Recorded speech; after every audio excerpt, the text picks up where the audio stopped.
Alright, yes. Grabe, sobrang init na panahon ngayon, guys. So, may pinuntahan na tayo ni Bumble saglit. Ayan, kailangan ko umuwi agad kasi papavulcanize ko yung gulong ni Boxer. So kaya tayo nakakotse ngayon, kaya gamit natin si Bumble. Kasi nga flat yung gulong ni Boxer, hindi tayo makapag-ride kasi mas medyo pudpud na rin, palitin na rin.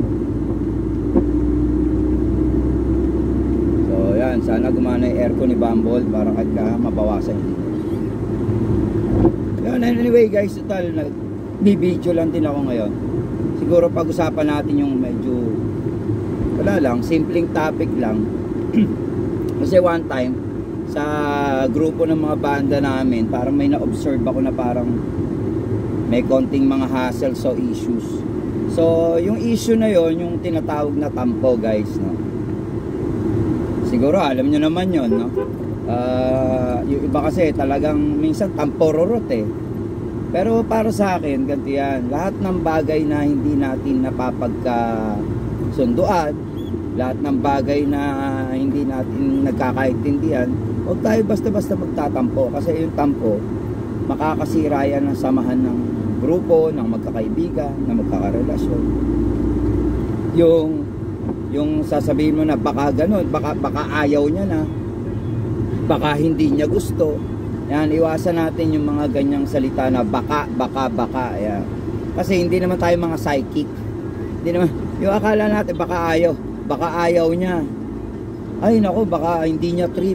Yung pala trip niya naman, gustong-gusto niya pala, hindi mo lang tinatanong. O, di ba? Kaya mahirap yung baka, yung nanguhula tayo. And then ngayon, dahil hinulaan natin na ay baka hindi niya gusto, magtatampo ka na. So, ganon. And then pag nagtampo ka na, yun, doon na magkakaroon ng crack yung samahan nyo, doon na magkakaroon yung relasyon nyo. Pinaka the best pa rin na solusyon, kausapin mo, Brad, gusto mo ba to? Brad, ayaw mo ba yan? O doon, rekta, malalaman mo kung ayaw, diba? O ngayon, may mga bagay naman na minsan hindi tayo napapagbigyan ng mga kaibigan natin o kakilala natin. Huwag di tayo magtatampo. Ang pinaka the best do, unawain mo bakit hindi kanya napagbigyan. Kasi baka naman kasi gusto kanyang pagbigyan, kaya lang naiipit siya sa sitwasyon na kailangan niya mamili muna.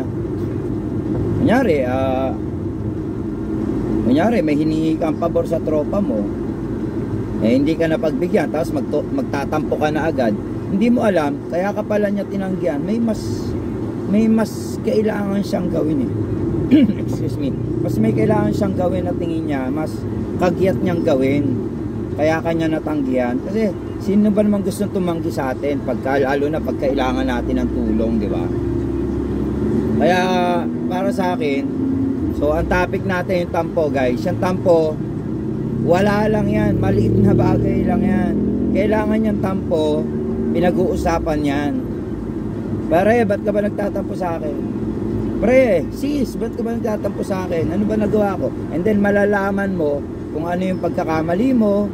O ngayon, makakahingi ka ng sorry in case na mali ka talaga.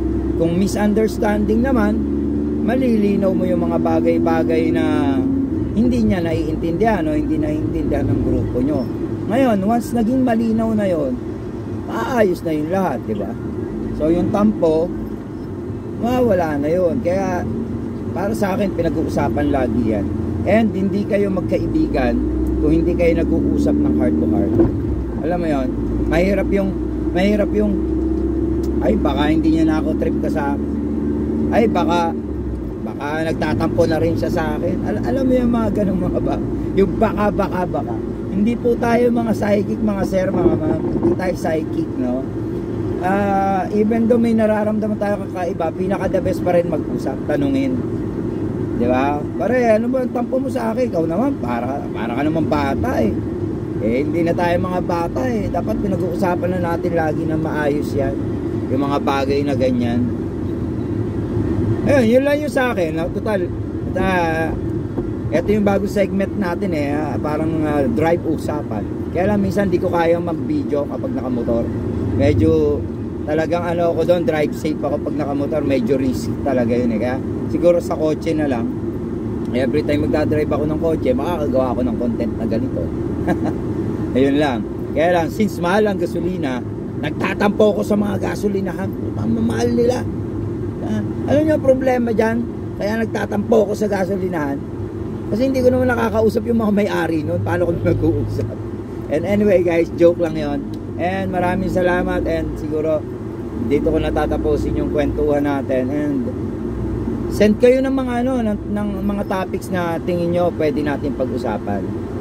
Okay? So, bye-bye and rock and roll.